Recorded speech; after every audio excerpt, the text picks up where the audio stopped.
Et maintenant, je vais te montrer un autre schéma qui sera un peu plus propre. C'est qu'en général, il faut savoir que le marché va répéter 3 hausses, donc 3 phases haussières, et finalement 3 baisses, donc 3 phases baissières. Et je vais également t'expliquer la psychologie, comme je te l'avais dit tout à l'heure, je te parle comme si tu avais 8 ans, de manière à ce que vraiment tu comprennes ce que je veux dire et que tu prennes confiance dans ce marché, que tu puisses te lancer et surtout que tu saches à quel endroit entrer et surtout à quel endroit sortir. C'est le plus important d'ailleurs, sortir au bon endroit. Donc il y a 2 termes qui reviennent souvent, je te les donne parce que certainement tu les entendras, c'est ce qu'on appelle le bull market, ou en français ce sera le taureau.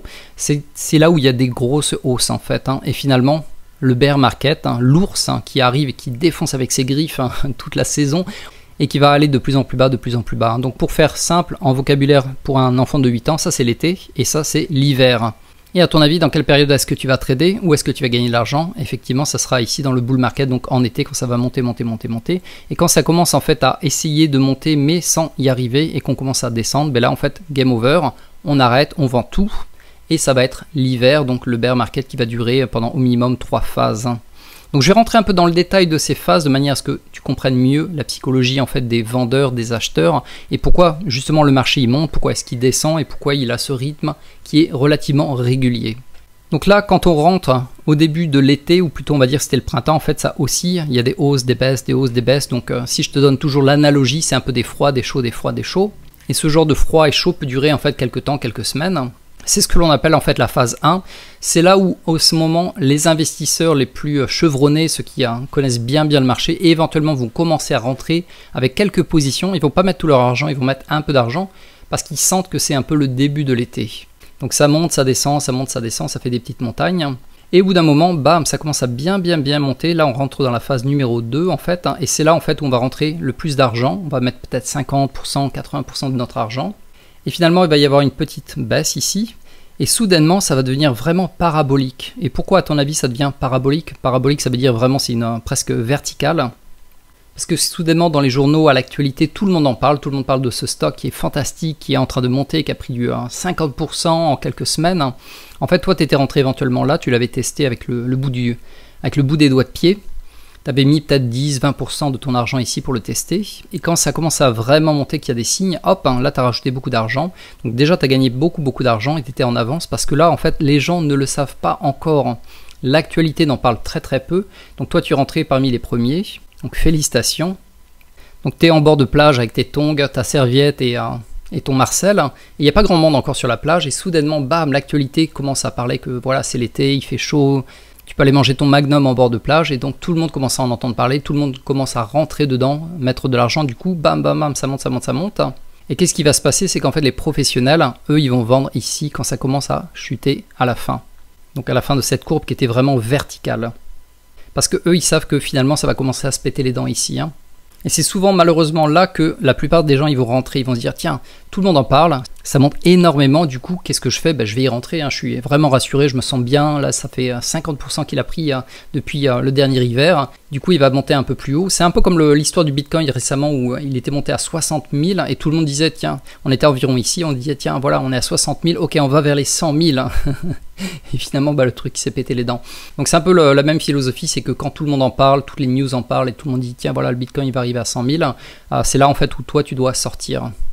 Voilà, donc ça c'était un peu l'histoire de l'été, je pense que tu l'as bien compris. Donc quand tu vois que ça commence à vraiment monter de manière parabolique, donc verticale, et hop, ça redescend une fois, ça tente de remonter, ça essaie de remonter, mais sans dépasser le dernier sommet, donc ici, là c'est un peu la fin des cacahuètes, c'est là où il faut sortir effectivement.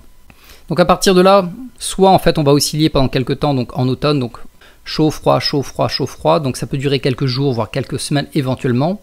Et souvent on va tenter de remonter, ce qui va donner encore un peu plus d'espoir aux gens, et bam, ça va se péter les dents. Et là en fait on était dans la phase numéro 1, phase numéro 1 c'est un peu comme je t'avais dit l'automne, chaud, froid, et c'est là en fait toi où tu dois vraiment absolument sortir quand tu vois ça, qu'il y a une belle envolée, deuxième envolée, avec des petites montagnes comme ça, là c'est la fin en fait.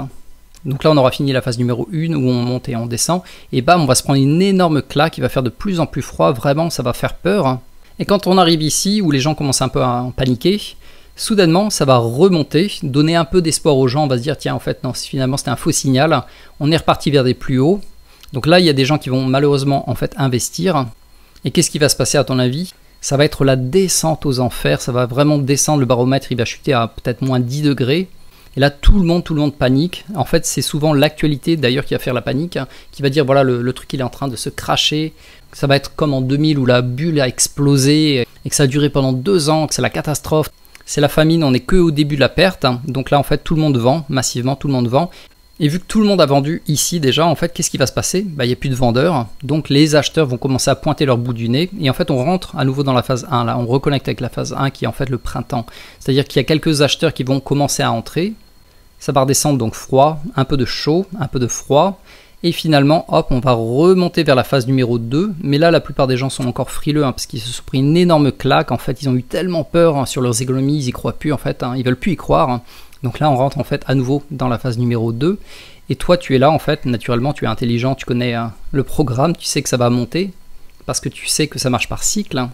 Donc déjà tu as mis beaucoup d'argent dedans, mais la plupart des gens n'y sont pas encore hein, parce qu'ils attendent, ils ont eu tellement peur qu'ils attendent, ça redescend légèrement et là finalement ça remonte et là hop à nouveau l'actualité, tout le monde en parle, tout le monde veut rentrer et finalement hop ça redescend une première fois, ça tente de remonter mais sans réussir à dépasser le dernier sommet. Du coup toi qu'est-ce que tu fais? Toi tu as tout vendu et à nouveau on redémarre ce même cycle d'incertitude, phase numéro 1, panique, hein, phase numéro 2, on se rassure légèrement et finalement la grosse descente aux enfers, numéro 3, tout le monde a vendu. Donc les premiers acheteurs commencent à pointer leur nez, phase numéro 1, et on rentre à nouveau dans la phase numéro 2, phase numéro 3, voilà, et ainsi de suite. Hein. Donc voilà, j'espère que tu comprends mieux un peu ce cycle. Hein. Et tu verras qu'au fur et à mesure de ta carrière de trader, tu vas vraiment apprendre à reconnaître ces cycles et tu vas vite réaliser qu'effectivement ça marche dans ce sens. Donc à nouveau, hein, le but de cette formation pour moi, c'est de t'enseigner en fait comment rentrer dans cette phase numéro 1 avec le bout des doigts de pied, c'est-à-dire délicatement, tu vas mettre 10-20% de ton argent avec une stratégie en fait qui te permet à faire des gains. Quand ça fait un peu le yo-yo comme ça, bam, ça monte, ça descend, ça remonte, ça redescend.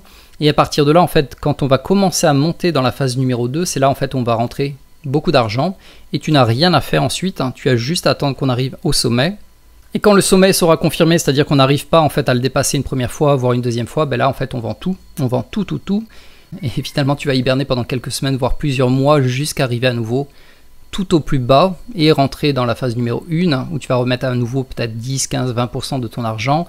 On va attendre la phase numéro 2 où on va rentrer beaucoup plus d'argent et finalement tu attendras la fin du cycle pour tout vendre et attendre patiemment que l'hiver finisse jusque là et ainsi de suite. Et d'ailleurs pour te le montrer en image réelle, là on est sur le Bitcoin et comme tu le vois en fait là on était vraiment dans la phase un peu légèrement ascendant, donc petite phase numéro 1. Il y a peu d'investisseurs finalement, là on commence à rentrer dedans, ça commence à bien monter, phase numéro 2 et là en fait finalement tout le monde en parle, on va arriver sur les 100 000, là on était environ à 60 000. Donc c'est la phase numéro 3 où toutes les news, l'actualité en parle et t'encourage à y rentrer. Et finalement, on commence à avoir des petites montagnes, et là, bam, c'est le début de la catastrophe. C'est en fait là où il faut que toi tu sortes, parce que voilà, phase numéro 1, phase numéro 2, phase numéro 3, donc c'est le gros hiver. Et on répète ce même cycle encore et encore. Hein. Phase numéro 1, phase numéro 2, phase numéro 3 d'été, en fait, où ça va monter. Et finalement, à nouveau, phase numéro 1 de descente, phase numéro 2 de descente. Et justement, le gros crash arrive maintenant. Et là, on est peut-être éventuellement reparti sur la phase numéro 1. Par contre, ça, à condition que, effectivement, on casse ce que tu vois maintenant à l'écran, donc ce qu'on appelle la résistance. Et donc, on casse la ligne des environ 33 500. Donc, si on ne dépasse pas ces 33 500, effectivement, ça risque de se crasher encore plus bas et encore plus bas. Et tout ça, tu vas le voir dans cette formation, notamment quand acheter, quand vendre, et quand justement ne pas passer encore à l'action, notamment sur le Bitcoin. Donc tout ça pour te montrer que ça marche, hein. Et au début je rigolais quand je te parlais du Bitcoin, quand je te disais voilà il arrive à 60 000, on va tous monter à 100 000 et bam c'est le gros crash, c'est là où il faut sortir. Oui, effectivement, j'ai rigolé, désolé pour le coup si tu étais dedans, mais même moi, je me suis fait avoir parce qu'en fait, je connaissais pas ces phases, je connaissais pas ces cycles, hein, et du coup, je me suis fait avoir comme un bleu, comme un débutant, et donc moi, je suis rentré à environ ici, et bam, j'ai perdu beaucoup d'argent parce que effectivement, je ne connaissais pas les cycles, et je jouais en fait avec l'actualité, je réagissais selon l'actualité. Si l'actualité te dit voilà, Bitcoin, ça va exploser, ça va monter à 100 000, on y va, effectivement, j'y suis allé comme tout le monde. Et en fait, il faut vraiment fonctionner en sens inverse de l'actualité. Quand l'actualité te dit, voilà, là c'est la fin des cacahuètes, hein, le Bitcoin va retomber à 10 000, voire 5 000 ou 0, il va être exclu du système. C'est en ce moment-là, en fait, où il faut commencer à placer tes premières billes. Et quand ça commence à bien monter, on a une confirmation, là on va y rentrer. Mais tout au long de la formation, comme je te le dis, on va vraiment rentrer dans chacune de ces phases, voir la stratégie pour entrer un peu de billes ici, un peu d'argent, encore plus d'argent dans la phase numéro 2 et finalement surfer la phase numéro 3 jusqu'à en sortir quand on a le début de la phase numéro 1 de déclin. Donc tout ça c'était pour te montrer l'exemple en réel du Bitcoin qui montre vraiment parfaitement les cycles, phase 1, phase 2, phase 3, suivi à nouveau de l'hiver, phase 1, phase 2, phase 3, suivi à nouveau de l'été, phase 1, phase 2 et phase 3.